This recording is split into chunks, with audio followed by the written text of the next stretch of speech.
रामकृष्ण हरे। मोकं करोति वाचालं पंगुं लंघयते गिरिं यत्कृपात्तमहं वन्दे परमानंदमाधवम्। गोपाल कृष्ण भगवान की जय। सज्जनो, पुरुष हा पैशाचा दास आहे अशा अर्थाने आजचा हा आपला भाग आहे। याच्यावर जो कोणी मात करेल तर तो पुरुष नाही, मग तो महापुरुष बनतो। त्याचं विवरण आत्ता आपल्या या व्हिडिओमध्ये आपण करणार आहोत।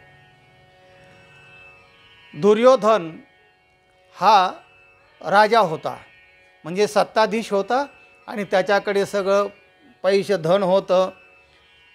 त्यामुळे त्याचे जे बंधू होते त्यांना अर्धी वाटणी त्याने द्यायला हवी होती राज्याची, पण त्याने त्यांना अनेक प्रकारचे छळ, अनेक प्रकारचे कपट करून त्यांना सतत वनवास म्हणा, ह्याच्यात आणणं, संकटात आणणं हेच कामं केले।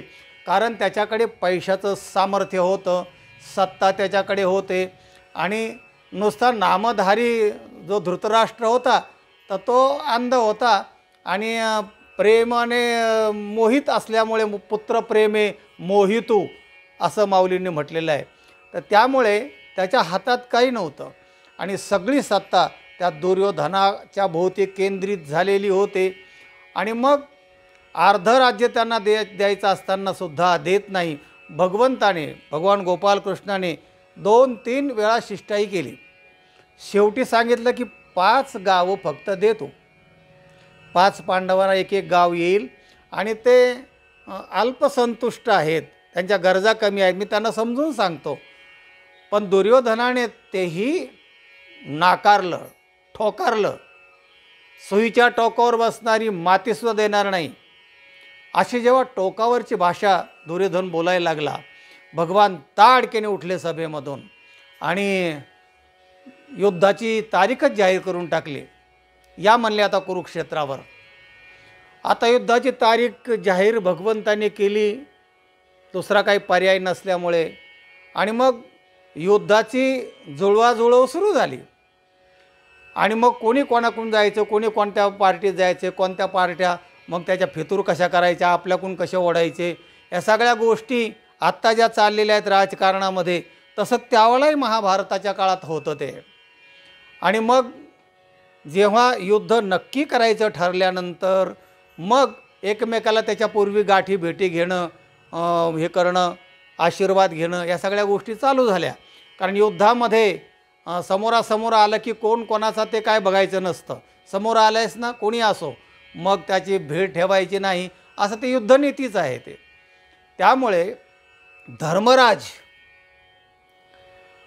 गुरु भीष्माचार्यांना भेटायला गेले, आशीर्वाद घ्यायला गेले, नमस्कार केला आणि पाहिलं भीष्माचार्यांकडे, डोळ्यामधून अश्रू यायला लागले। भीष्माचार्यांचे अंतःकरण द्रवलं, कारण ते फार वंदनीय असे ते भीष्माचार्यांचं चरित्र होतं, सगळे त्यांना मानायचे। आणि मग त्यांनी धर्मराजांच्या समोर खेद व्यक्त केला। ते म्हणले, क्षमस्व, मला या कौरवाच्या बाजूने लढावं लागतं आहे। त्याचं कारण त्यांनी सांगितलं, तेव्हा ते कारण फार महत्त्वाचं आहे, त्याच्यावरच आजचा आपला हा व्हिडिओ आहे। भीष्माचार्य म्हणतात, अर्थस्य पुरुषो दासः दासस्तु अर्थो न कश्चित् इति सत्यम महाराज बद्धोस्मि अर्थेन कौरवैहि। हे राजन, हे धर्मराज, अर्थस्य पुरुषो दासः, माणूस हा पैशाचा दास बनतो, तसं आम्हाला झालं आहे। आम्ही मिंधे झालेलो आहोत, आमच्या सगळे कोड कौतुक आणि सगळे आमचं हे दुर्योधन पुरवतो, त्याच्यामुळे आम्ही असं अडकल्या गेलेलो आहोत। अर्थस्य पुरुषो दासः, भीष्माचार्यांचे उद्गार आहेत हा महाभारतातले। दासोस्तु अर्थो न कस्यचित, पैसा हा कोणाचा दास नाही आहे। पैशाचे दास सगळे आहेत. सगळे म्हणजे अपवाद वगळता. हां, इति सत्यम महाराज, हे धर्मराज, हे 100% सत्य आहे, हे खऱ्यातलं खरं आहे. इति सत्यम महाराज बद्धोस्मि अर्थेन कौरवैः, कौरवैः अर्थेन बद्धोस्मि, कौरवाच्या पैशामुळे मी बांधल्या गेलेलो आहे आणि त्यामुळे मला या पक्षातूनच लढावा लागणार आहे, असे उद्गार प्रत्यक्ष भीष्माचार्यांनी काढलेले आहेत. आणि म्हणून पैसा हा किती बलवान आहे. सत्ता आणि पैसा, पैशातून सत्ता, सत्तेतून पैसा, अशा प्रकारचं हे खेळ महाभारत काळापासून चाललेला आहे. एका चित्रपटाच्या गाण्यामध्ये फार मार्मिक गाणं आहे बघा, अर्थपूर्ण गाणं आहे. जगी पैशाच्या बादशहाला, जगी पैशाच्या बादशहाला, दुनिया करी सलाम रे, दाम करी काम वेड्या, दाम करी काम रे, दाम करी काम वेड्या, दाम करी काम रे. सगळं मोठं गाणं आहे, एकदा ऐका तुम्ही, फार अर्थपूर्ण गाणं आहे. जगी पैशाच्या बादशहाला, दुनिया करी सलाम रे, दाम करी काम वेड्या. पैसा फेको तमाशा देखो, असं जगात चाललेलं असतं. सत्ता आणि पैसा याच्यासाठी मोठे मोठे राज्य, सत्तेवर असणारे राज्य कोसळतात, दुसरं राज्य येतं, दुसरेच हा गट त्या गटाला गटच्या गट फुटून दुसऱ्या गटामध्ये जातात सत्तेसाठी. तेव्हा अशा प्रकारचं हे जे गटबाजी आहे, ह्या पक्षातून त्या पक्षात जाणं, हे आज नाही आहे, हे महाभारत काळापासून चाललेलं आहे. अशा प्रकारची परिस्थिती आजही आपल्याला या वर्तमानामध्ये प्रकर्षाने जाणवते.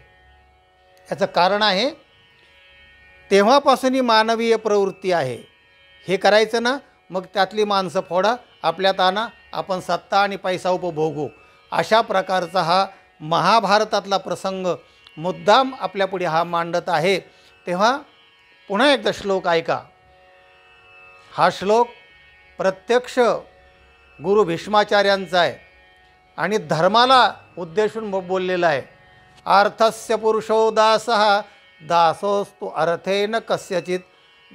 तेव्हा इति सत्यम महाराज बद्धोस्मि अर्थेन कौरवैः, कोणाच्या पैशाने बांधल्या जाऊ नका शक्यतो. आणि पैसा हा जरा तरतम भावाने वापरा. त्याच्या आहारी गेलात तुम्ही, बडे बडे आहारी गेले, भीष्माचार्य, द्रोणाचार्य, कृपाचार्य, हे सगळे त्या आहारी गेल्यामुळे त्यांचा नाश झाला. तेव्हा जरा जपून जपून चालगडे, असा असा पैसा आहे. तेव्हा ज्यांनी याला ठोकरलं किंवा जे यात अडकले नाहीत ते संत झाले. तुकाराम महाराज, छत्रपती शिवाजी महाराजांनी धन पाठवलं, तो नजराणा त्यांनी परत पाठवला. हे आमच्या काही कामाचं नाही म्हणले, आम्हाला नको आहे हे, म्हणून ते जगद्गुरू झाले, म्हणून त्यांचा उपदेश आहे. म्हणजे असे काही अपवाद सोडले तर हे सगळं जग पैशाच्या मोहात अडकून दास बनलेलं आहे. पैसा कोणाचा दास नाही. आपण पैशावर जे प्रेम करतो ना, तर तो आपल्याला लागतो आणि त्याच्यात आपण जिंकल्या जातो म्हणून करतो. तेव्हा जरा सावध राहा, परिस्थितीकडे लक्ष द्या आणि परिस्थितीनुसार वागा, तरच आपली सुटका आहे. एकदम आहारी जाऊ नका धनाच्या. हा व्हिडिओ इतरांना पाठवा, लाईक करा आणि चॅनलला सबस्क्राईब करा. रामकृष्ण हरी.